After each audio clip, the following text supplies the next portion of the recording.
ইয়াতনুহু ফি উদিন বিয়াদিহি, রাসূল সাল্লাল্লাহু আলাইহি সাল্লাম তার নিজের হাতে থাকা লাঠি দিয়ে মূর্তিগুলোকে মারছেন আর ভাঙছেন, মারছে আর ভাঙছে, ভেঙ্গে চুরমার করে দিলেন। মুখ দিয়ে বের হচ্ছে ওয়াকুল জাল হক ওয়া জাহাকাল বাতিল, হক এসেছে বাতিল চুরমার হয়েছে, ইন্নাল বাতিলা কানা যাহুকা, বাতিল চুরমার হওয়ারই যোগ্য।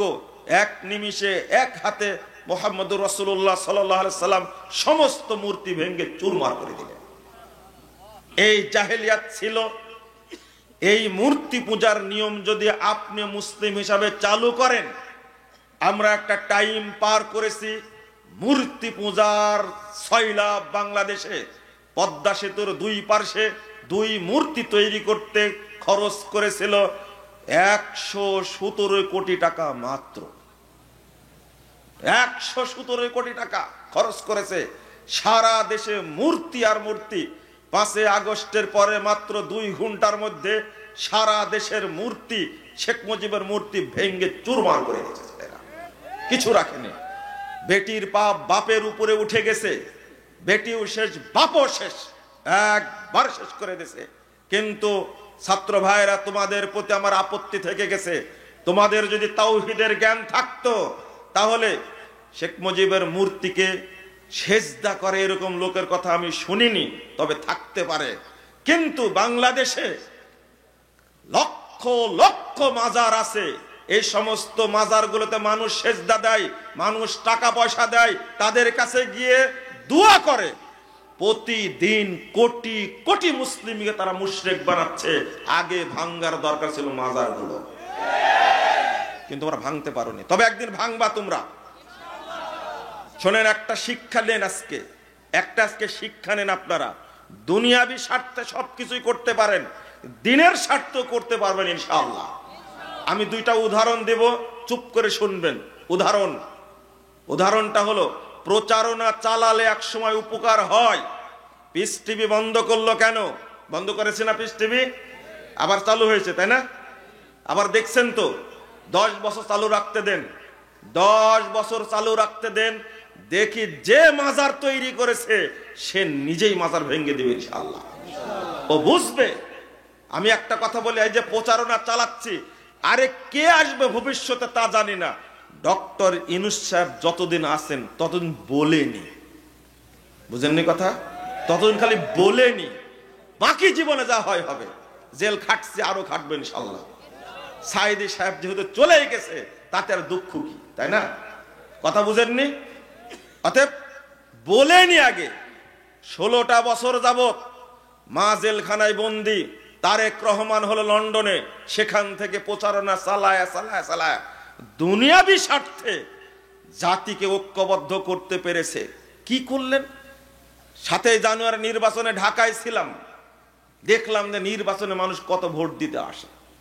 দেখলাম যে দেখছি কুত্তা ছাড়া কিছু নেই। এই থামেন, ঠিক বলেন না? আমি যেটা শিক্ষা নিতে বলছি আপনাদেরকে, কার কথা শুনে আপনারা নির্বাচন বর্জন করলেন? চিন্তা করেন। একজন আওয়ামী লীগের নেতা, আমাদের সাথে সবার সম্পর্ক, তাই না? বলছেন, এত সুন্দর স্বচ্ছ ভাষায় বলছে, ফ্রেশ গালি দেয়া বলছে, শুয়োরে বাচ্চারা সারা বছর বিরিয়ানি খেয়েছে, আজকে ভোটটাও দিতে আসেনি। আমি বলি, তৌবা তৌবা, কি বললেন এটা? বলছে এটাই সঠিক। শোনেন, দুনিয়াবি উদ্দেশ্যে, রাজনৈতিক উদ্দেশ্যে যদি এত বড় ধাক্কা নিতে পারেন, এই বাংলাদেশে ইসলামের জন্য, দ্বীনের জন্য, জান্নাতের জন্য, জাহান্নাম থেকে মুক্তির জন্য, আল্লাহর সন্তুষ্টির জন্য, রাসূল সাল্লাল্লাহু আলাইহি ওয়াসাল্লাম অনুসরণের জন্য আপনারা কি করতে পারেন না? আমি এটাই বুঝাতে চাইলাম। কি ঐক্য মানুষের মধ্যে! চিন্তা করতে পারছেন, ভাবতে পারছেন? ঢাকার বুকে এতগুলো ভোট কেন্দ্র, মানুষ যায়নি ভোট দিতে। এমনি নির্বাচন করে মিথ্যুক বলছে কত % ভোট পড়ছে, গোপনে বলে ফেলেছে। আপনারা কি বুঝতে পারলেন কথা? ঐক্য কাকে বলে? একে বলে ঐক্য। তারপরে দিনের স্বার্থে এগুলো ভাঙতে পারবেন না, একবার চুরমার করে দিতে হবে। স্বাধীনতা 3 বার এসেছে, গোড়াপত্তন হয়েছে 47-এ, 71-এ স্বাধীনতা হয়েছিল, হারিয়ে ফেলেছিলেন, 24-এ হয়েছে। আর একটা স্বাধীনতা আসবে, যে দেশের বাংলাদেশ মানুষের সেদিন স্বাধীনতা অর্জন করবে ইনশাআল্লাহ। আজও স্বাধীন না, আজও স্বাধীন না। স্বাধীন হলে ইন্ডিয়ার প্রধান বিচারপতি বাংলাদেশ সম্পর্কে মন্তব্য করতে পারে? আমরা কি স্বাধীন? যেদিন কেউ ভয় দেখাতে পারবে না সৌদি আরবের মতন, সেই দিন স্বাধীন হবে ইনশাআল্লাহ। কথা কি বুঝতে পারলেন? মোহাম্মদ বিন সালমান বাইডেনের ফোন ধরে না, এটা কি জানেন আপনারা?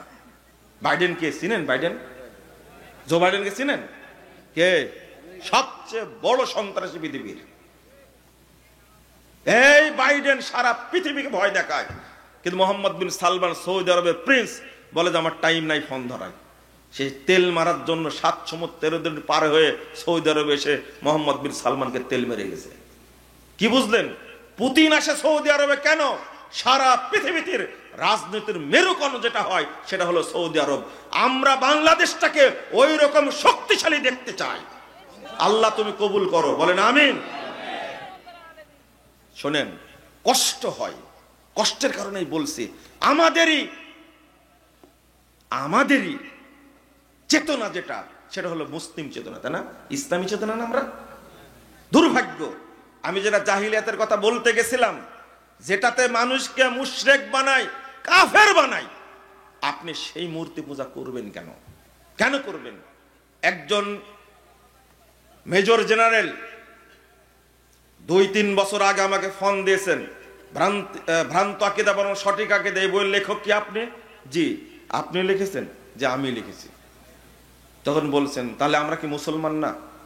আমি বললাম যে আপনি কি পড়ে বলছেন? বলছে হ্যাঁ পড়েই বলছি। যদি আপনি মনে করেন তাহলে বুঝেই পড়েছেন আপনি। উনি বলছেন যে আপনি যেটা লেখছেন তাতে তো মনে হচ্ছে আমরা মুসলমানই না। আমি বললাম যে ঠিকই বলেছেন। তাহলে প্রতিনিয়ত শিখা অনির্বাণ, শিখা চিরন্তন, শহীদ বেদিতে, তারপরে স্মৃতিসৌধে, শহীদ মিনার, সব জায়গায় শ্রদ্ধা করার জন্য সামনে দাঁড়ানোর জন্য যেতে হয়। তাহলে ইমানই যেহেতু থাকে না, তাহলে আপনি যেভাবে লেখছেন, আপনাকে কেউ গ্রেফতার করেনি? আচ্ছা করেছে তো, জেল তো খাটছি। এই জন্যই খাটছেন আপনি। দেখেন ওনার মাথায় ঢুকেছে বলে শীতের মধ্যে আমার শরীর ঘেমে গেছে, তাহলে তার উপরে ইসলামের বিশ্বাস আছে না? তার প্রতি ইসলামের বিশ্বাস আছে না? অবশ্যই আছে ইসলামের বিশ্বাস তার মধ্যে। তার জন্যই তো ফোনটা আমাকে দিয়েছে। তো আজকে যদি এই বিষয়টা সারা দেশের মানুষকে বুঝাতে পারি, তাহলে পজিটিভ হয় না? রাসূল সাল্লাল্লাহু আলাইহি ওয়াসাল্লাম বলেছেন 1281 নম্বর হাদিস, সহিহ মুসলিম, আলা কুল্লু শাইইন মিন আমরিল জাহিলিয়া তাহতা কদাম মাইবাউদু।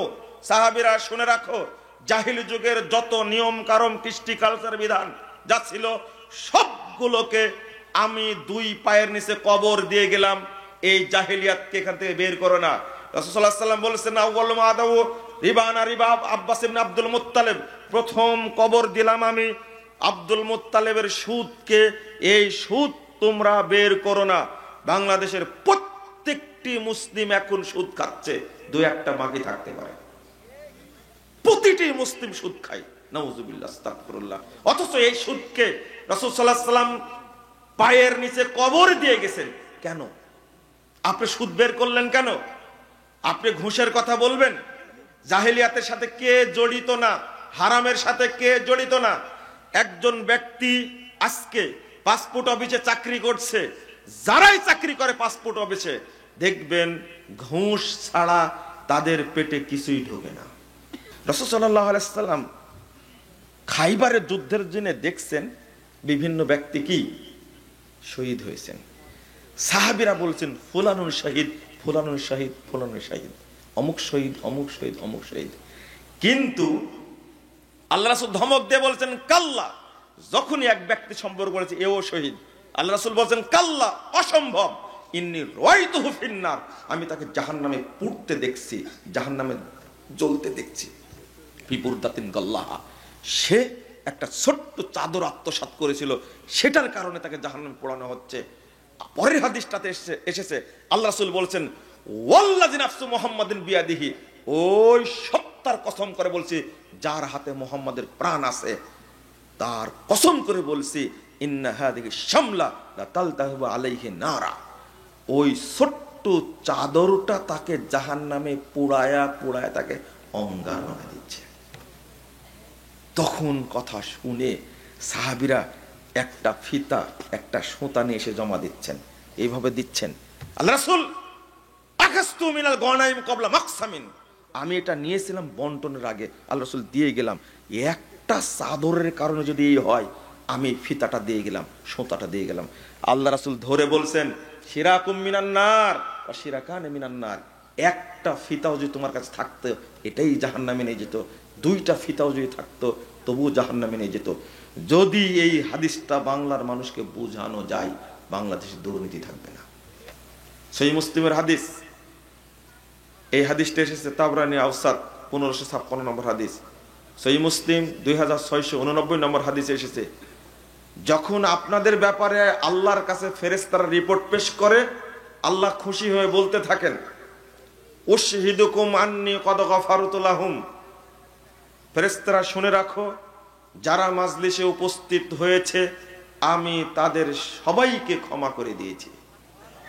ওয়া আতাইতুহুম মা সালু, আর তারা আমার কাছে যা চেয়েছে আমি তাই দিয়ে দিয়েছি।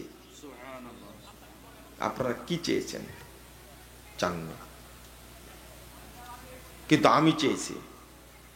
তিনটা বিষয় চেয়েছি, যারা এসেছে আয়োজন করেছে, আল্লাহ তুমি আমাদেরকে ক্ষমা করে দাও। আর একটা চেয়েছি, আল্লাহ তুমি আমাদেরকে জান্নাতুল ফেরদাউসের মেহমান হিসেবে কবুল করে নাও। আমি আর একটা বলেছি, আল্লাহ তুমি আমাদেরকে এইভাবে পরস্পরের জন্য সাক্ষাৎ হয়, এইভাবে তুমি জান্নাতুল ফেরদাউসে থাকার ব্যবস্থা করে দাও। কিন্তু আপনি করেননি, খালি এসেছেন, বাদাম খাচ্ছেন। আজকে একটা জিনিস জেনে নেন, যে মাজলিসে এসে আল্লাহর কাছে আপনি যা চাইবেন আল্লাহ তাই দান করবেন।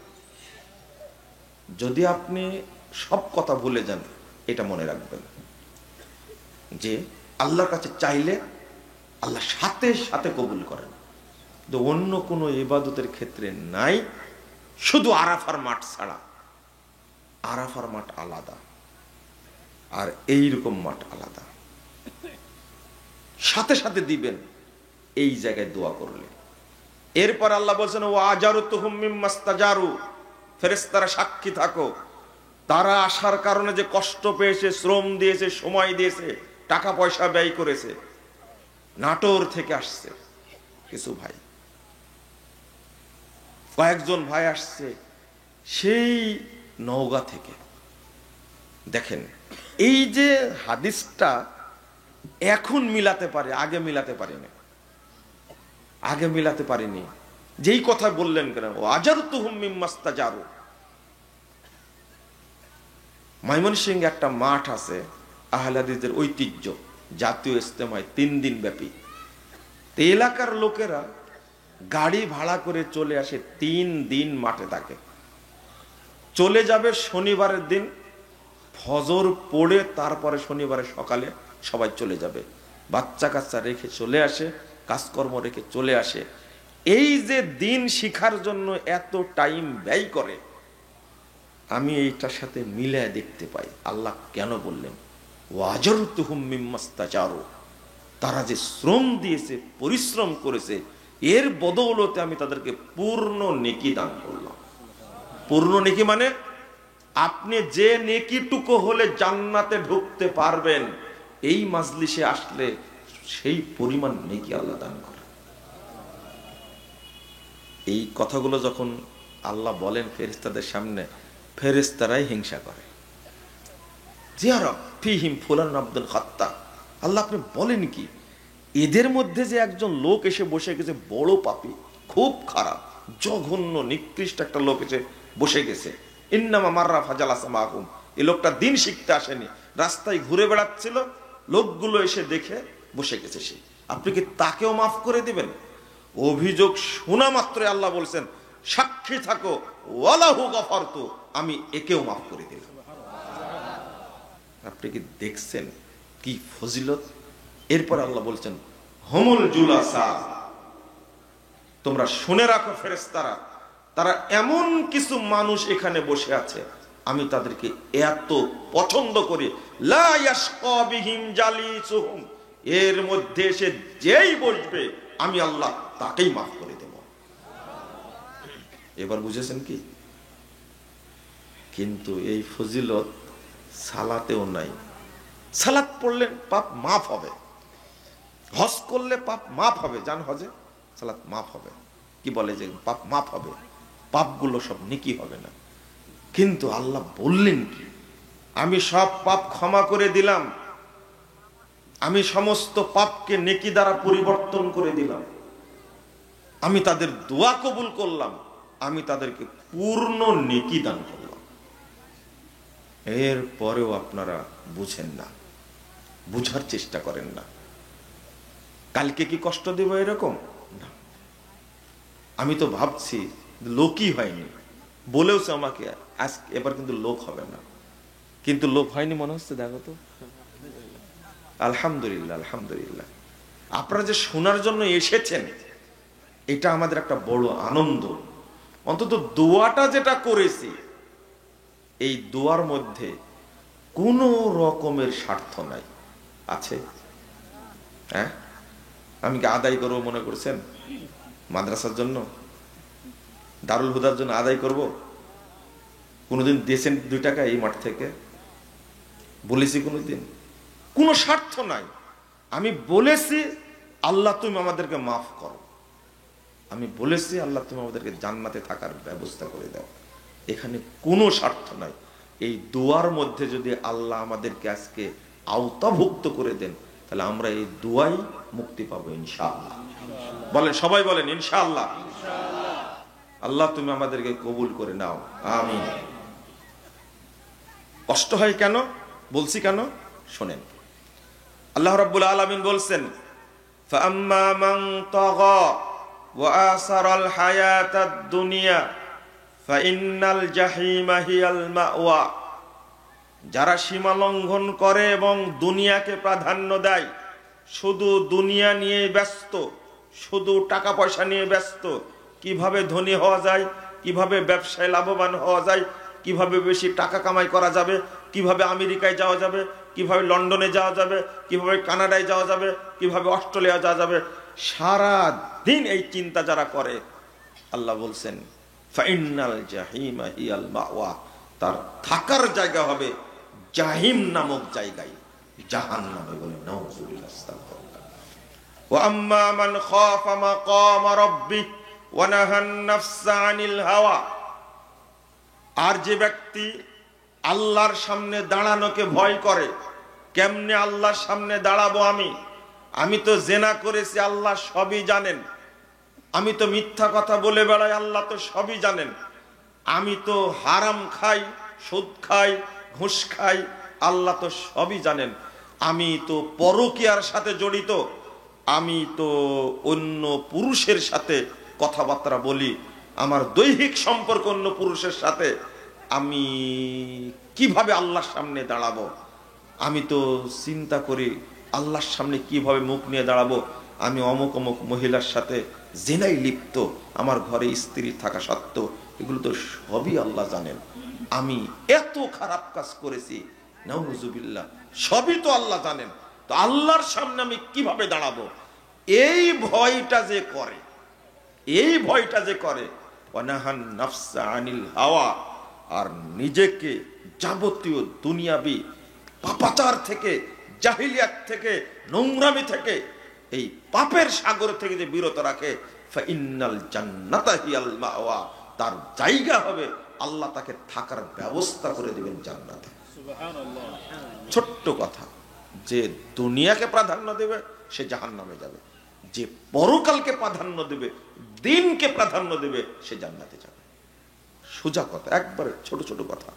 এই কথাগুলো মানুষ বুঝবে কোন দিন, কোন দিন বুঝবে?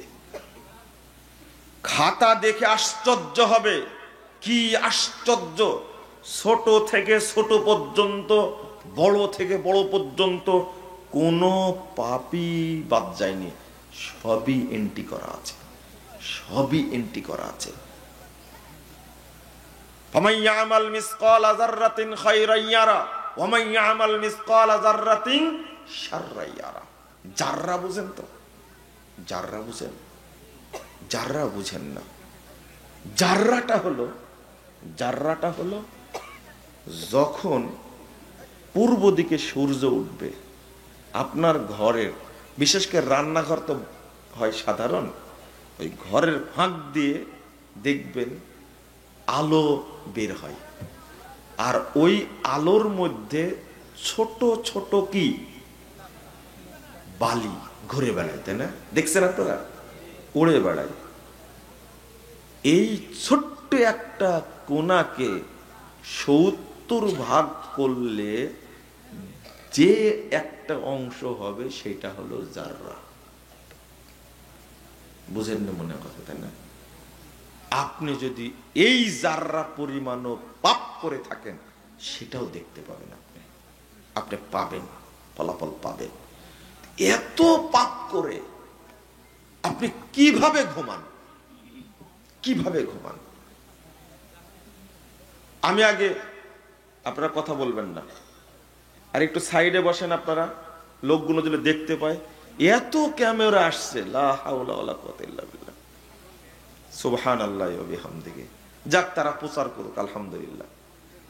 শুনেন, দুর্ভাগ্য হলো আমি যে বিষয়টা নিয়ে কথা বলবো আজকে, সেটা হলো আপনি লোডটা নিতে পারবেন না, হয়তো মন খারাপ করবেন, তো মন খারাপ করবেন না, একটু ধৈর্য ধরে কথাগুলো শুনবেন। কালকে আপনি চেঞ্জ করবেন, জীবনের বাকটা চেঞ্জ করতে হবে। আল্লাহ রাব্বুল আলামিন বলছেন, আফা হুকমাল জাহিলিয়াতি ইয়াবগুন ওয়া মান আহসানু মিনাল্লাহি হুকমান লিকাওমিন ইউকিনুন। 50 নম্বর আয়াত, সূরা মায়েদা। তারা কি, এই লোকগুলো কি জাহেলি যুগের দিকে আবার ফেরত যেতে যাচ্ছে? জাহেলি যুগের যে আদর্শ, যে আইন ছিল, যে কৃষ্টি ছিল, কালচার ছিল, সেইগুলোর দিকে ফিরে যাচ্ছে? ওমান আহসানু কাওলাম মিম্মান ওমান আহসানু হুকমান লিকাওমিন ইউকিনুন।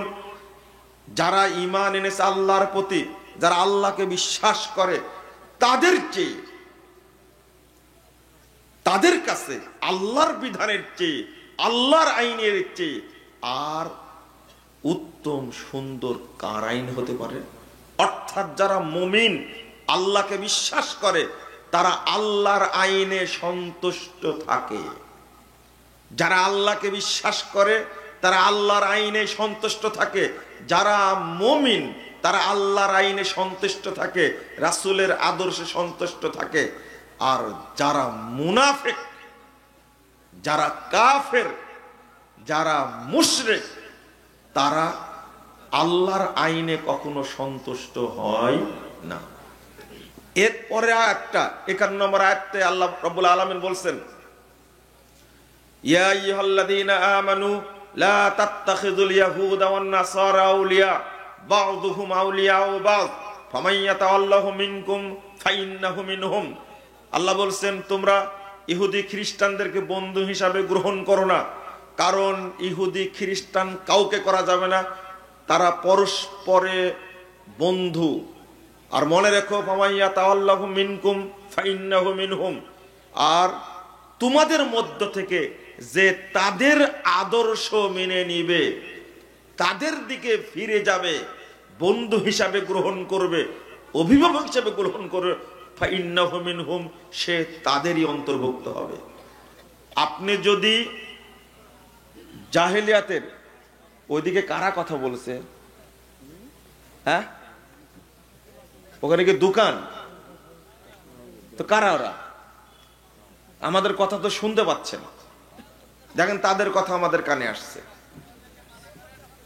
একটু দয়া করে নিষেধ করেন, এদিকে লক্ষ্য করেন। আশ্চর্য ব্যাপার হলো, মুহাম্মদুর রাসূলুল্লাহ সাল্লাল্লাহু আলাইহি ওয়াসাল্লাম এত শক্ত কথা বলেছেন এ ব্যাপারে। 6882 নম্বর হাদিস, রাসূল সাল্লাল্লাহু আলাইহি ওয়াসাল্লাম বলেছেন, আবগাযুন নাস ইলাল্লাহি সালাসা, 3 শ্রেণীর মানুষের উপরে আল্লাহ অভিশাপ বর্ষণ করেন। 3 শ্রেণীর মানুষ আল্লাহর কাছে খুব নিকৃষ্ট, খুব জঘন্য, খুবই নোংরা তারা আল্লাহর কাছে। এক নম্বর হলো মুবতাগিন ফিল ইসলামি সুন্নাতাল জাহেলিয়া, যারা মুসলিম সমাজে জাহেলি যুগের নিয়ম নীতি চালু করে, জাহেলি যুগের আদর্শর বিস্তার ঘটায়, তারা আল্লাহর কাছে সবচেয়ে জঘন্য, সবচেয়ে খারাপ, সবচেয়ে নিকৃষ্ট।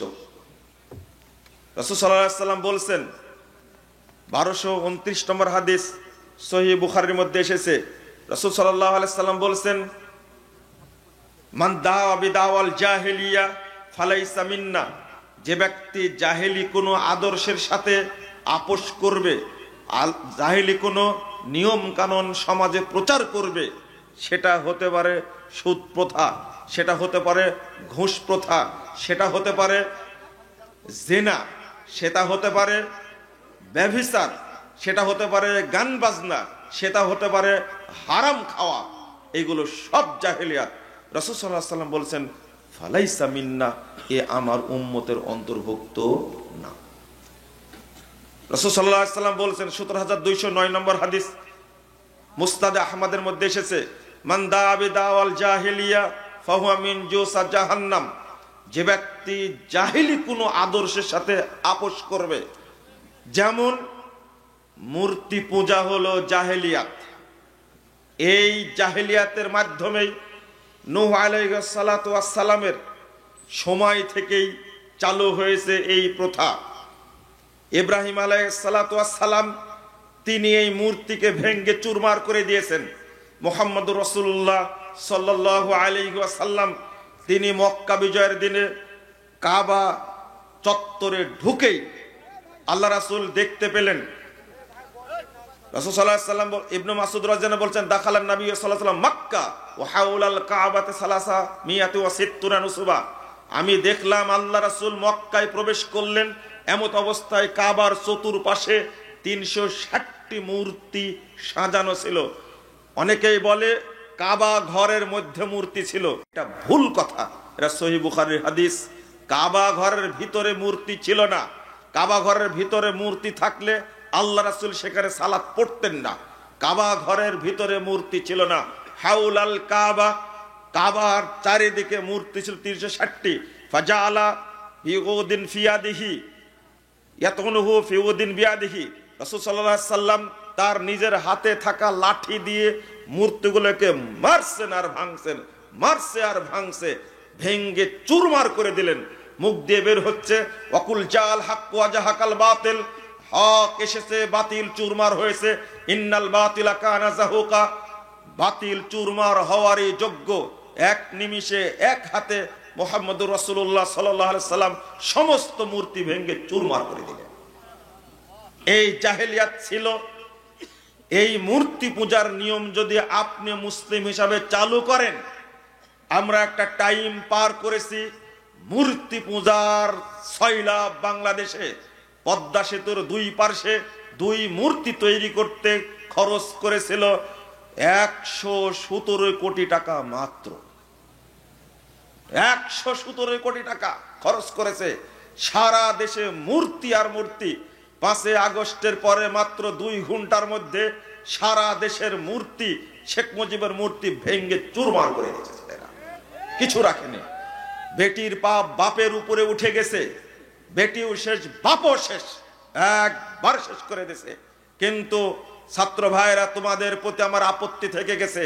তোমাদের যদি তাওহীদের জ্ঞান থাকতো তাহলে শেখ মুজিবের মূর্তিকে সেজদা করে এরকম লোকের কথা আমি শুনিনি, তবে থাকতে পারে।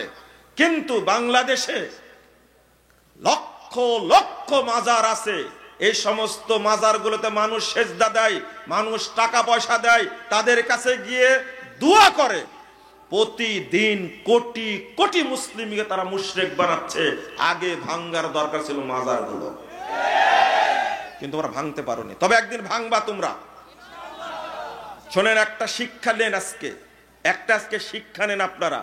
দুনিয়াবি স্বার্থে সবকিছুই করতে পারেন, দিনের স্বার্থ করতে পারবেন ইনশাআল্লাহ। আমি 2টা উদাহরণ দেব, চুপ করে শুনবেন। উদাহরণটা হলো, প্রচারণা চালালে এক সময় উপকার হয়। পিস টিভি বন্ধ করলো কেন? বন্ধ করেছে না পিস টিভি? আবার চালু হয়েছে, তাই না? আবার দেখছেন তো। 10 বছর চালু রাখতে দেন, 10 বছর চালু রাখতে দেন। দেখি যে মাজার তৈরি করেছে সে নিজেই মাজার ভেঙে দেবে ইনশাআল্লাহ। ও বুঝবে। আমি একটা কথা বলি, এই যে প্রচারণা চালাচ্ছি, আরে কে আসবে ভবিষ্যতে তা জানি না। ডক্টর ইউনূস সাহেব যতদিন আছেন ততদিন বলেনি, বুঝেননি কথা, ততদিন খালি বলেনি, বাকি জীবনে যা হয় হবে। জেল খাটছে, আরো খাটবে ইনশাআল্লাহ। সাইদি সাহেব যেহেতু চলে গেছে তাতে আর দুঃখ কি, তাই না? কথা বুঝেননি? অতএব বলেনি আগে। 16টা বছর যাবত মা জেলখানায় বন্দি, তারেক রহমান হলো লন্ডনে, সেখান থেকে প্রচারণা চালায় চালায় চালায় দুনিয়াবি স্বার্থে জাতিকে ঐক্যবদ্ধ করতে পেরেছে। কি করলেন? 7 জানুয়ারি নির্বাচনে ঢাকায় ছিলাম, দেখলাম যে নির্বাচনে মানুষ কত ভোট দিতে আসে। দেখলাম যে দেখছে কুত্তা ছাড়া কিছু নেই। এই থামেন, ঠিক বলেন না? আমি যেটা শিক্ষা নিতে বলছি আপনাদেরকে, কার কথা শুনে আপনারা নির্বাচন বর্জন করলেন? চিন্তা করেন। একজন আওয়ামী লীগের নেতা, আমাদের সাথে সবার সম্পর্ক, তাই না? বলছেন, এত সুন্দর স্বচ্ছ ভাষায় বলছে, ফ্রেশ গালি দেয়া বলছে, শোরে বাচ্চারা সারা বছর বিরিয়ানি খেয়েছে, আজকে ভোটটাও দিতে আসেনি। আমি বলি তৌবা তৌবা, কি বললেন এটা? তো বলছে এটাই সঠিক। শোনেন শোনেন, দুনিয়াবি উদ্দেশ্যে, রাজনৈতিক উদ্দেশ্যে যদি এত বড় ধাক্কা নিতে পারেন, তো এই বাংলাদেশে ইসলামের জন্য, দ্বীনের জন্য, জান্নাতের জন্য, জাহান্নাম থেকে মুক্তির জন্য, আল্লাহর সন্তুষ্টির জন্য, রাসূল সাল্লাল্লাহু আলাইহি ওয়াসাল্লাম অনুসরণের জন্য আপনারা কি করতে পারেন না? আমি এটাই বুঝাতে চাইলাম। কি ঐক্য মানুষের মধ্যে, চিন্তা করতে পারছেন, ভাবতে পারছেন? ঢাকার বুকে এতগুলো ভোট কেন্দ্র, মানুষ যায়নি ভোট দিতে। এমনি নির্বাচন করে মিথ্যুক বলছে কত পার্সেন্ট ভোট পড়ছে, গোপনে বলে ফেলেছে। আপনারা কি বুঝতে পারলেন কথা? ঐক্য কাকে বলে? একে বলে ঐক্য। তারপরে দিনের স্বার্থে এগুলো ভাঙতে পারবেন না, একবার চুরমার করে দিতে হবে। স্বাধীনতা 3 বার এসেছে, গোড়া পত্তন হয়েছে 47-এ, 71-এ স্বাধীনতা হয়েছিল, হারিয়ে ফেলেছিলেন, 24-এ হয়েছে। আর একটা স্বাধীনতা আসবে, যে দেশের বাংলাদেশ মানুষের সেদিন স্বাধীনতা অর্জন করবে ইনশাআল্লাহ। আজও স্বাধীন না, আজও স্বাধীন না। স্বাধীন হলে ইন্ডিয়ার প্রধান বিচারপতি বাংলাদেশ সম্পর্কে মন্তব্য করতে পারে। আমরা কি স্বাধীন? যেদিন কেউ ভয় দেখাতে পারবে না সৌদি আরবের মতন, সেই দিন স্বাধীন হবে ইনশাআল্লাহ। কথা কি বুঝতে পারলেন? মোহাম্মদ বিন সালমান বাইডেনের ফোন ধরে না, এটা কি জানেন আপনারা? বাইডেন কে চিনেন? বাইডেন, জো বাইডেনকে চিনেন? কে? সবচেয়ে বড় সন্ত্রাসী পৃথিবীর। এই বাইডেন সারা পৃথিবীকে ভয় দেখায়, কিন্তু মোহাম্মদ বিন সালমান সৌদি আরবের প্রিন্স বলে যে আমার টাইম নাই ফোন ধরায়। সেই তেল মারার জন্য 7 সমুদ্র 13 দিন পার হয়ে সৌদি আরবে এসে মোহাম্মদ বিন সালমানকে তেল মেরে গেছে। কি বুঝলেন? পুতিন আসে সৌদি আরবে কেন? সারা পৃথিবীতে রাজনীতির মেরুকরণ যেটা হয় সেটা হলো সৌদি আরব। আমরা বাংলাদেশটাকে ওই রকম শক্তিশালী দেখতে চাই। আল্লাহ তুমি কবুল করো, বলেন আমিন। শোনেন, কষ্ট হয়, কষ্টের কারণেই বলছি, আমাদেরই চেতনা যেটা, সেটা হলো মুসলিম চেতনা, তাই না? ইসলামী চেতনা না। আমরা দুর্ভাগ্য, আমি যেটা জাহিলিয়াতের কথা বলতে গেছিলাম, যেটাতে মানুষকে মুশরিক বানায়, কাফের বানায়, আপনি সেই মূর্তি পূজা করবেন কেন? কেন করবেন? একজন মেজর জেনারেল 2-3 বছর আগে আমাকে ফোন দিয়েছেন, ভ্রান্ত আকিদা বরং সঠিক আকিদা, এই বইয়ের লেখক কি আপনি? জি। আপনি লিখেছেন? যে আমি লিখেছি। তখন বলছেন তাহলে আমরা কি মুসলমান না? আমি বললাম যে আপনি কি পড়ে বলছেন? বলছে হ্যাঁ পড়েই বলছি। যদি আপনি মনে করেন তাহলে বুঝেই পড়েছেন আপনি। উনি বলছেন যে আপনি যেটা লেখছেন তাতে তো মনে হচ্ছে আমরা মুসলমানই না। আমি বললাম যে ঠিকই বলেছেন। তাহলে প্রতিনিয়ত শিখা অনির্বাণ, শিখা চিরন্তন, শহীদ বেদিতে, তারপরে স্মৃতিসৌধে, শহীদ মিনারে, সব জায়গায় শ্রদ্ধা করার জন্য, সামনে দাঁড়ানোর জন্য যেতে হয়। তাহলে ইমানই যেহেতু থাকে না, তাহলে আপনি যেভাবে লেখছেন আপনাকে কেউ গ্রেফতার করেনি? আচ্ছা করেছে তো, জেল তো খাটছি। বলছে এই জন্যই খাটছেন আপনি। দেখেন ওনার মাথায় ঢুকেছে শীতের মধ্যে আমার শরীর ঘেমে গেছে, তাহলে তার উপরে ইসলামের বিশ্বাস আছে না? তার প্রতি ইসলামের বিশ্বাস আছে না?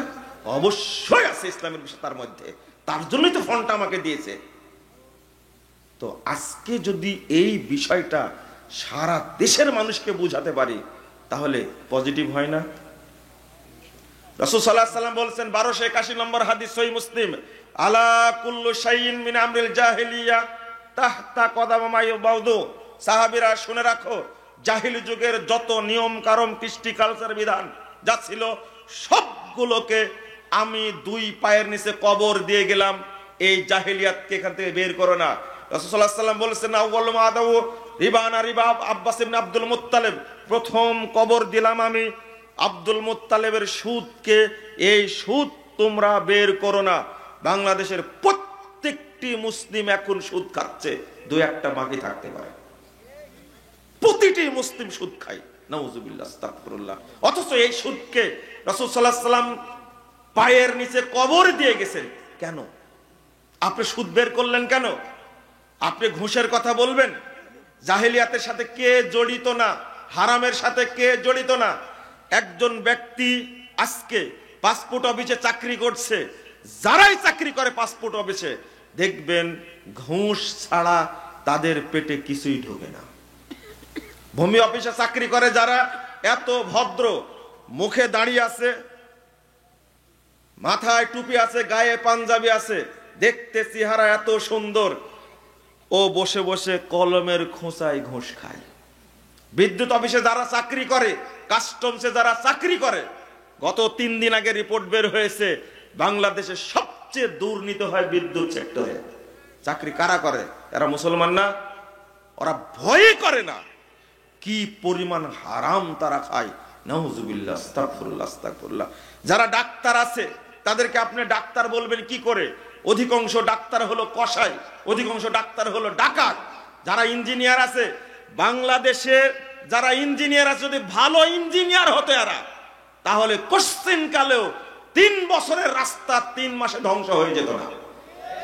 শুধু একটা পদ্মা সেতুতে খরচ হওয়ার কথা মাত্র 10 থেকে 15,000 কোটি টাকা, সেখানে পদ্মা সেতুতে খরচ হয়েছে 50,000 কোটি টাকা।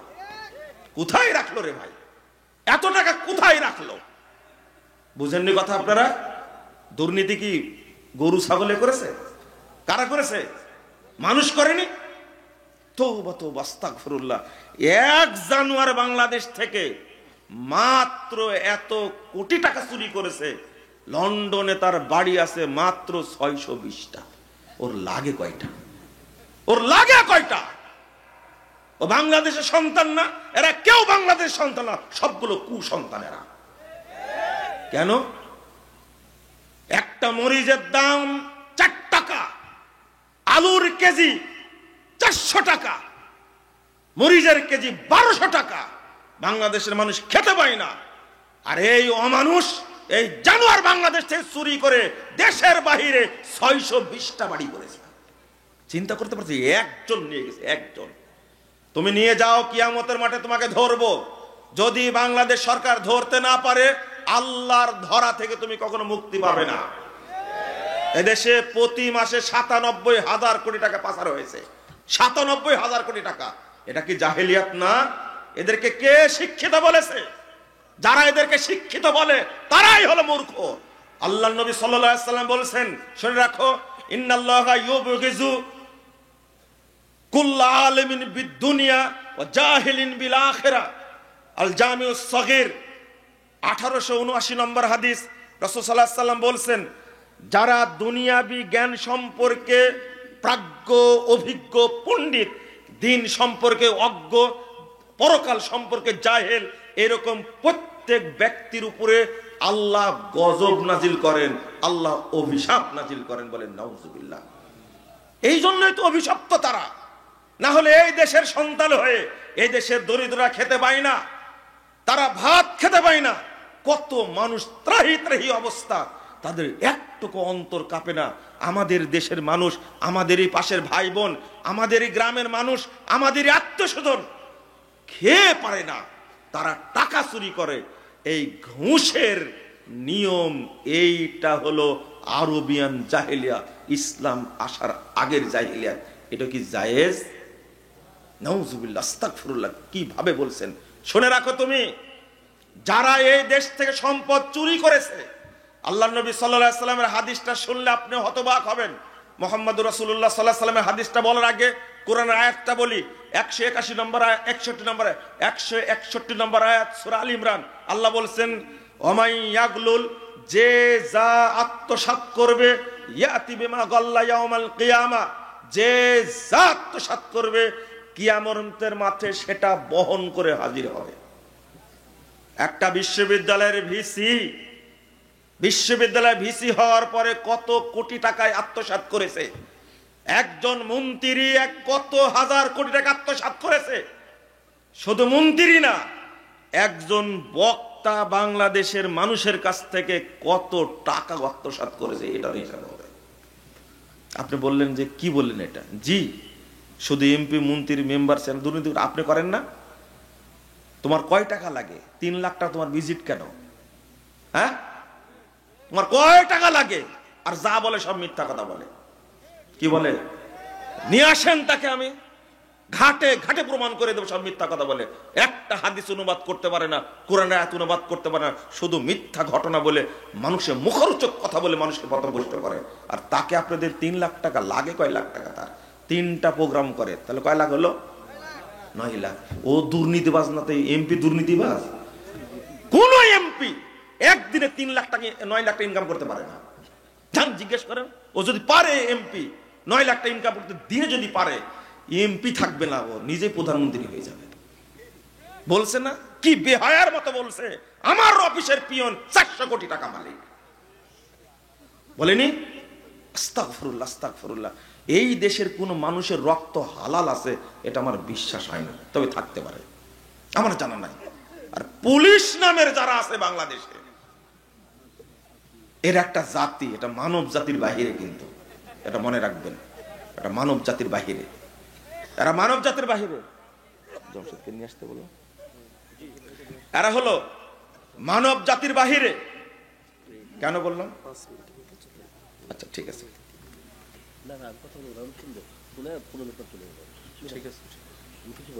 আপনি প্রধান নদীতে আসতেন, শুনবেন তো? আমি বক্তব্যের গতিতে আছি, ঠিক আছে, বসেন, একটু বসেন।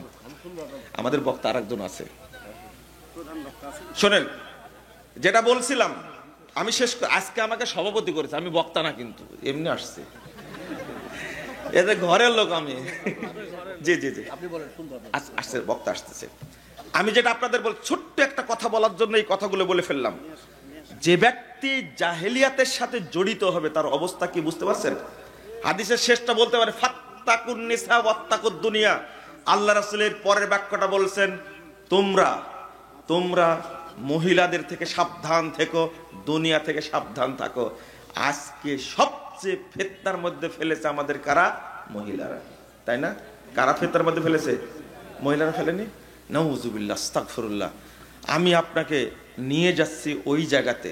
এই হাদিসটা অনুবাদ করলে খুব ভালো হতো। সহিহ মুসলিমের হাদিস 115, 116 নম্বর হাদিস।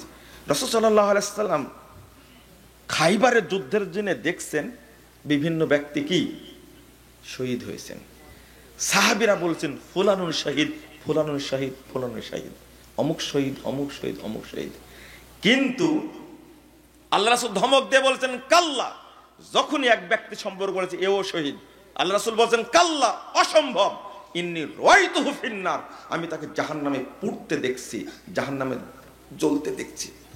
বিপুরদাতিন গাল্লাহা, সে একটা ছোট্ট চাদর আত্মসাৎ করেছিল, সেটার কারণে তাকে জাহান্নামে পোড়ানো হচ্ছে। পরের হাদিসটাতে এসেছে, আল্লাহ রাসূল বলছেন, ওয়াল্লাযী নাফসু মুহাম্মাদিন বিয়াদিহি, ওই সত্তার কসম করে বলছি যার হাতে মুহাম্মাদের প্রাণ আছে, তার কসম করে বলছি, ইন্না হাযিহি শামলা লা তালতাহিবু আলাইহি নারা, ওই ছোট্ট চাদরটা তাকে জাহান্নামে পোড়ায়া পোড়ায়া তাকে অঙ্গার বানিয়ে দিচ্ছে। তখন কথা শুনে সাহাবীরা একটা ফিতা একটা সুতা নিয়ে এসে জমা দিচ্ছেন, এইভাবে দিচ্ছেন। আল্লাহ রাসূল আখাস্তু মিনাল গনাইম ক্বাবলা মাকসামিন, আমি এটা নিয়েছিলাম বন্টনের আগে, আল্লাহ রাসূল দিয়ে গেলাম। একটা চাদরের কারণে যদি এই হয়, আমি ফিতাটা দিয়ে গেলাম, সুতাটা দিয়ে গেলাম। আল্লাহ রাসূল ধরে বলছেন শিরাকুম মিনান নার ওয়া শিরাকান মিনান নার, একটা ফিতাও যদি তোমার কাছে থাকতো এটাই জাহান্নামে নিয়ে যেত, দুইটা ফিতাও যদি থাকতো তবুও জাহান্নামে নিয়ে যেত। যদি এই হাদিসটা বাংলার মানুষকে বোঝানো যায়, বাংলাদেশে দুর্নীতি থাকবে না। একটা সুতা রে ভাই, একটা সুতা দেখে বলছেন আল্লাহ রাসূল, সহিহ মুসলিমের হাদিস, কেউ বাঁচতে পারবে না। আর আমার মাধ্যমে আপনার মাধ্যমে কি পরিমাণ দুর্নীতি হচ্ছে বাংলাদেশে কল্পনা করতে পারবেন না। রাসূল সাল্লাল্লাহু আলাইহি ওয়াসাল্লাম বলছেন, যারা জেনায় লিপ্ত থাকে তাদের ঈমান থাকে না, যারা মিথ্যা কথা বলে তাদের ঈমান থাকে না, যারা চুরি করে তাদের ঈমান থাকে না। হাদিসটা পাবেন 6308 নম্বর হাদিস, সহিহ বুখারী। রাসূল সাল্লাল্লাহু আলাইহি ওয়াসাল্লাম জিনার কথা বলতে গিয়ে বলছেন এমন ভাবে, লা ইলাহা ইল্লাল্লাহ আস্তাগফিরুল্লাহ আস্তাগফিরুল্লাহ, আমি কিভাবে বলবো আপনাকে, ইজা জানাল আবদু খারাজা মিনহুল ঈমান ফাকানা ফাওকা যুল্লাহ ফাওকা রাসিকা যুল্লাহ, জিনা লিপ্ত হলে ঈমান চলে যায়, ঈমান সাথে সাথে কি চলে যায়, দৌড় দিয়ে চলে যায়। আল্লাহ রাসূল বলছেন, তো আপনি যে জিনায় লিপ্ত, আপনার যে ঈমান নাই সেটা একবারও আপনি খেয়াল করেননি। আল্লাহ রাসূল বলছেন, কুতিবা আলা ইবনি আদম নাসিবু মিনাজ জিনা মুদরিকুন যালিকা মুহালা মাহালা, জিনা করবে আদম সন্তান। ফাইনানে জিনাহুম আন নাজরু, দুই চোখের জিনা কি দেখা, ওয়াল উযুনানে জিনাহুম আল ইস্তিমা, দুই কানের জিনা হলো কি শোনা, হাই হাই, ওয়াল লিসানু জিনাহাল কালাম, মুখের জিনা হলো কথা বলা। আল্লাহ রাসূল বলছেন, ওয়াল ইয়াদু জিনাহাল বাতশ, হাতের জেনা হলো স্পর্শ করা, ওয়ার রিজলু জিনাহাল খুতা, আর পায়ের জেনা হলো হেঁটে যাওয়া। আপনি ফোনে কথা বলেন একটা মেয়ের সাথে, কোথায় যাবে, পার্কে যাবে, কথা বলার সাথে সাথে আপনার কানের জেনাও হয়েছে, মুখের জেনাও হয়েছে। বলেন তো ঈমান আছে কিনা? নাই, নাই, আপনার ঈমান নাই, আপনার ঈমান নাই। গেলেন, দেখা হলো মেয়েটার সাথে, আপনিও সেজে গুজে গেছেন, মেয়েটাও সেজে গুজে আসছে। যারা গার্লফ্রেন্ড বয়ফ্রেন্ড লিভ টুগেদার করে, এরা মানুষের কাতারেই পড়ে না। সামনে আসছে 31st নাইট, এখানে যে কত মেয়ে ধর্ষিতা হবে, ধর্ষিতা কি নষ্ট হবে। আস্তাগফিরুল্লাহ আস্তাগফিরুল্লাহ। আপনি কি মনে করছেন যে ঈমান আছে? একটা মেয়ে এতটাই বেহুদ্দা, এতটাই নির্লজ্জা, মাথা খোলা, তার তো বুরকাও নাই, ওড়নাও নাই, জামাও নাই, কেবল একটা ফতোয়া পরে আছে। বলেন তো এর লজ্জা আছে? কত বড় নির্লজ্জ। রাসূল সাল্লাল্লাহু আলাইহি ওয়াসাল্লাম বলছেন, আল হায়া ওয়াল ঈমানু কুরিনা জামিয়া, লজ্জা এবং ঈমান দুইটা পাশাপাশি থাকে। এদা রুফিয়া আহাদুহুমা রুফিয়াল আখার, একটা উঠে গেলে আরেকটা উঠে যায়। যার লজ্জা নাই তার মধ্যে কি নাই? ঈমান নাই। যার লজ্জা নাই তার মধ্যে কি নাই? ঈমান নাই। নাউযুবিল্লাহ আস্তাগফিরুল্লাহ। আপনাকে যেটা বোঝাতে চাচ্ছি আরেকটা শুনে রাখেন। আল্লাহ রাসূল সাল্লাল্লাহু আলাইহি ওয়াসাল্লাম বলেছেন, আল হায়া ওয়াল ইউ শুবাতুম মিনাল ঈমান, যে ব্যক্তির মধ্যে লজ্জা আছে তার মধ্যে ঈমান আছে। যে ব্যক্তি অল্প কথা বলে, মুখ চুপ রাখে, এই ব্যক্তির মধ্যে ঈমান আছে। ওয়াল বাযাগু ওয়াল বায়াউনু শুবাতুম মিনান নিফাক, রাসূল সাল্লাল্লাহু আলাইহি ওয়াসাল্লাম বলেন, যে ব্যক্তি অশ্রাব্য ভাষা ব্যবহার করে, আমি কিছুক্ষণ আগে একটা ভাষা ব্যবহার করেছি, করিনি? আস্তাগফিরুল্লাহ।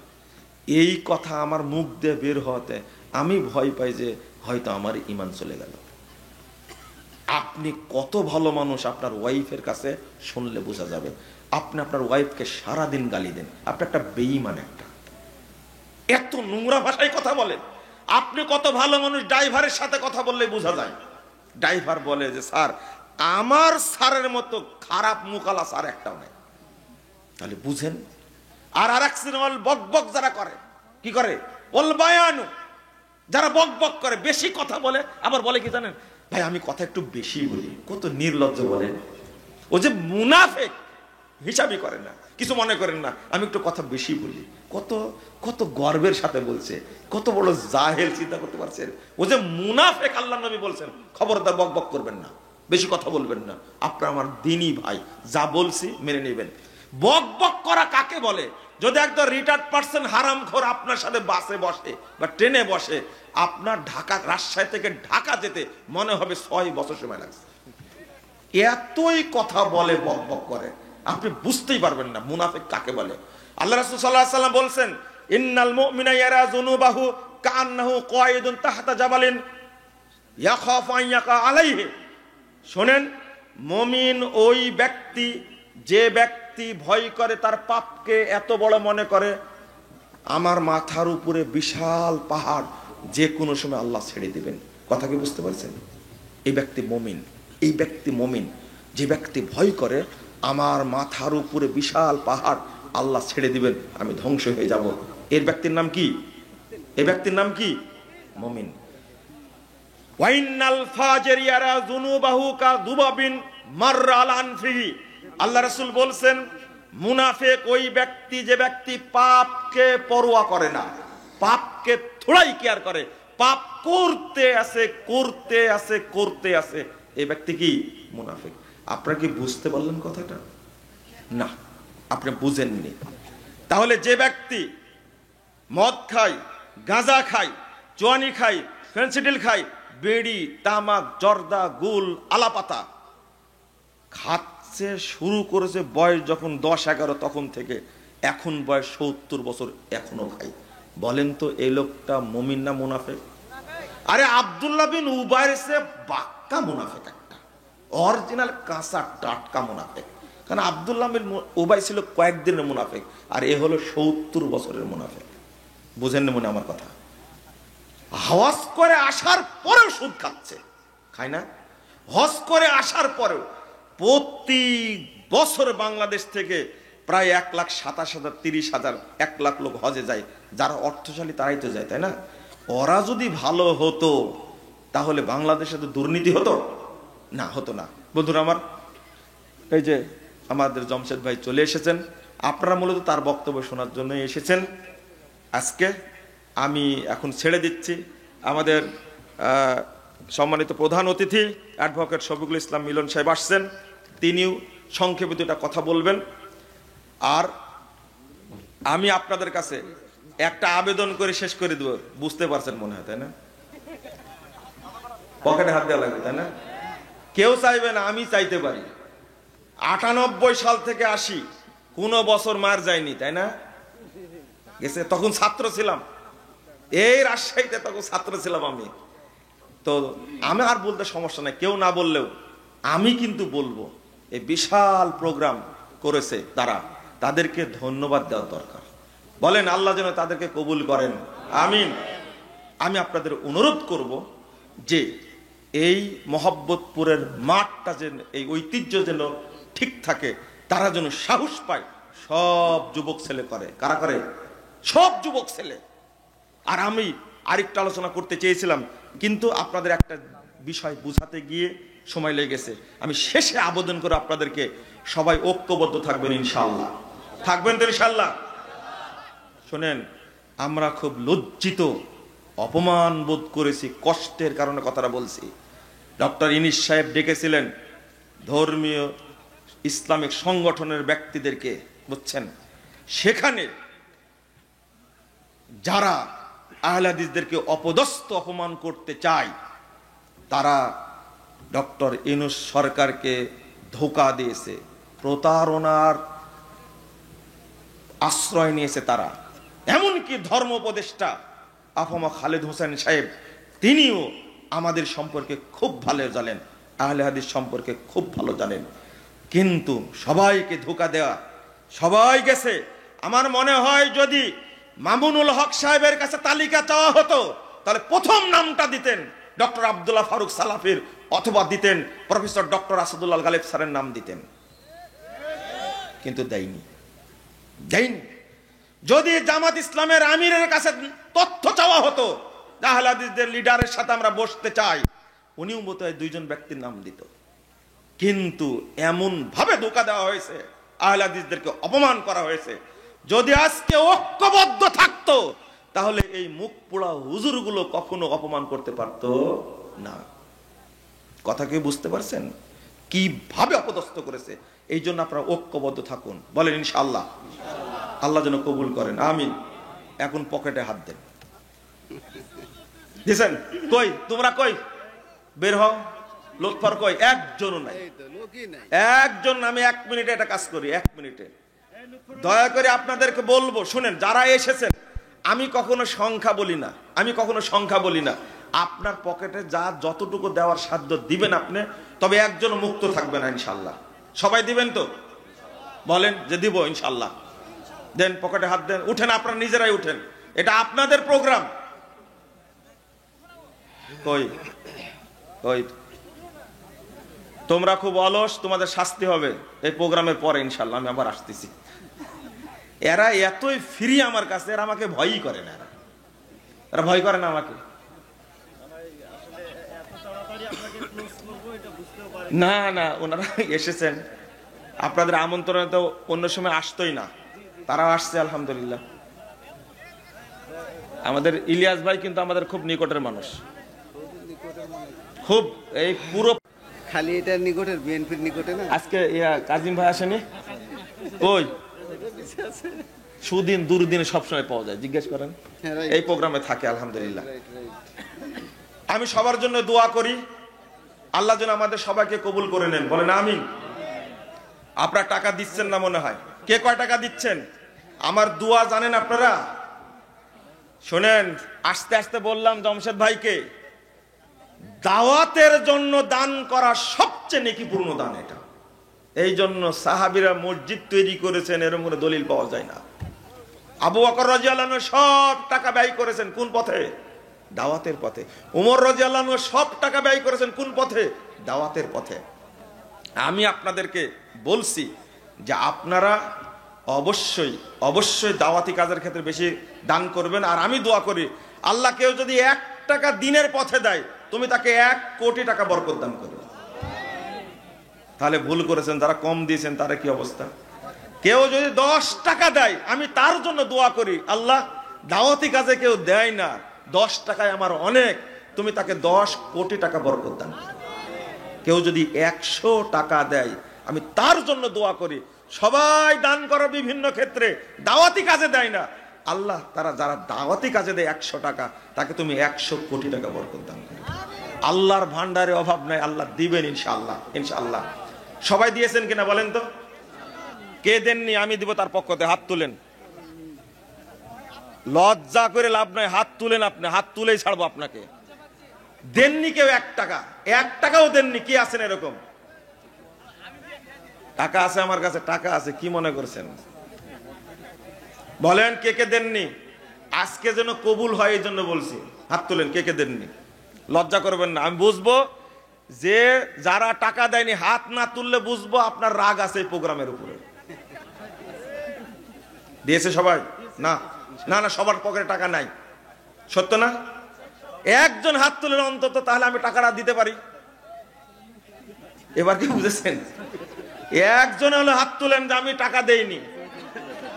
কই দেখে? 1 2 3, কই? 3 জন তুলছে। কই? না না, 300 টাকা না।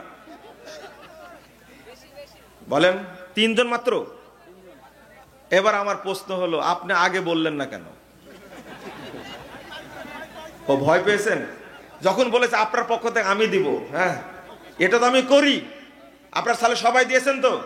শোনেন, যদি আওতায় না পড়েন, আমি দোয়া করেছি আল্লাহ সবাই একসঙ্গে জান্নাতুল ফেরদাউসে থাকতে চাই, দোয়া করিনি? আপনার কাছে আমি 50,000 টাকা চেয়েছি, 50 টাকা চেয়েছি, 10 টাকা চেয়েছি, আপনার যা সাধ্য তাই দিবেন। দেননি কেন সেটা বলেন। আর বলেছি যদি না দিতে পারেন আমি দিব, তা হাত তুলেন না কেন সেটা বলেন। বলেন বলেন, দেননি কেন? কমন পড়েনি, তাই না? আমি যেটা দোয়া করেছি, যারা টাকা পয়সা দিয়েছেন, আল্লাহ বরকত দিবেন ইনশাল্লাহ। হয় আপনি পাবেন, না হলে আপনার সন্তান পাবে, না হলে আপনার নাতিপুতি পাবে, না হলে তারপরে যারা প্রজন্ম, এই দোয়া তাদের উপরে কবুল হবে ইনশাল্লাহ। একবারে ফেরেশ অন্তরে দোয়া করেছি। আর আল্লাহর ভান্ডারে অভাব নাই। সব দিয়ে দিলেও আপনাদের সবাই কাজে আল্লাহ যদি 1000 কোটি করে টাকা দেয়, আল্লাহর ভান্ডার থেকে এক অনুপরিমাণ শেষ হবে না। আল্লাহ এত বড় দাতা। আল্লাহ তুমি কবুল করো, আমিন। 1000 টাকা দেব ওই 3 জনের পক্ষ থেকে, বাকিগুলো না কিন্তু। ধরো না না, সময় থাকলে আবার বলবো ইনশাল্লাহ। জাযাকুমুল্লাহ খাইরান ওয়া বারাকাল্লাহু ফিকুম। বরকত হবে, বরকতের টাকা কিন্তু অত সহজ না, বরকত হবে ইনশাল্লাহ। আমি গরিব মানুষ, তা জানিনি, তো 1000 টাকা দিছি অনেক। জি, পরে প্রশ্নোত্তর পর্ব আছে, পরে আপনি শেষ করবেন। সভাপতি যেহেতু, আপনি এখানে সভাপতি বক্তব্য দিবেন না, আপনার চাহিদা পরে আছে। শেষ করতে নিষেধ করছে, দেখেন তো। শেষে জানাজা করবেন আপনারা, তাই না? নাউজুবিল্লাহ, আস্তাগফিরুল্লাহ। আল্লাহ রহম করুক। অনেক অতিথিরা আসছে, আমাদের তাদেরকে সম্মান দেওয়া উচিত আমাদের। তারা আমাদেরকে সম্মান দিয়ে আসছেন, আমরা তাদেরকে সম্মান দেব ইনশাল্লাহ। জাযাকুমুল্লাহ খাইরান। আল্লাহ আমাদের সকলকে কবুল করুন। আল্লাহ এই প্রোগ্রামকে আল্লাহ কবুল করে নিন, আমিন। আসসালামু আলাইকুম ওয়া রাহমাতুল্লাহি ওয়া বারাকাতুহু।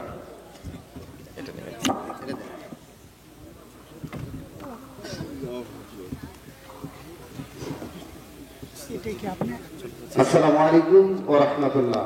ইন্নাল হামদুলিল্লাহ। সম্মানিত উপস্থিতি, দীর্ঘক্ষণ সময় ধরে অত্যন্ত বর্তমান যুগোপযোগী আলোচনা নিয়ে এসেছিলেন। আজকের এই মহাসম্মেলনের সম্মানিত সভাপতি ডক্টর মুজাফফর বিন মহসিন, আল্লাহ তাকে হায়াতে তাইয়্যিবা দান করুন, আমরা বলি আমিন। সম্মানিত উপস্থিতি, আজকে এই মহাসম্মেলনের প্রধান আকর্ষণ, যিনি প্রধান অতিথির আসন অলঙ্কৃত করেছেন, যিনি সামনে পবা মোহনপুর উপজেলার অভিভাবকের দায়িত্ব গ্রহণ করতে পারেন যদি আল্লাহ সামনে সুযোগ করে দেন, যিনি অসুস্থ অবস্থায়, আমরা আগেই জেনেছি, অত্যন্ত শারীরিক অসুস্থতা নিয়ে ঢাকা থেকে রাজশাহী হয়ে আমাদের এই মহাসম্মেলনে আগমন করেছেন, যিনি স্বৈরা শাসনের বিরুদ্ধে 1.5 যুগ ধরে আন্দোলন সংগ্রাম করে বুলেটের আঘাতে ক্ষতবিক্ষত হয়েও নিজেকে ঠিক রেখেছেন এবং রাজশাহী জেলার এক প্রান্ত হতে অপর প্রান্ত পর্যন্ত মানুষের সবাই ছুটে চলেছেন। তিনি হচ্ছেন অ্যাডভোকেট শফিকুল হক মিলন ভাই, দুর্যোগ ত্রাণ ও পুনর্বাসন বিষয়ক সহ সম্পাদক, কার্যনির্বাহী কমিটি, বাংলাদেশ জাতীয়তাবাদী দল বিএনপি। আরেকজন বিশেষ অতিথির আসন গ্রহণ করেছেন তারুণ্যের অহংকার, যিনি একটা 10 বছর এই ঘোরল ইউনিয়নের অভিভাবকের দায়িত্ব পালন করেছেন, সাবেক চেয়ারম্যান, মোহনপুর গার্লস কলেজের সহকারী অধ্যাপক ছোট ভাই কাজী উদ্দিন সরকার।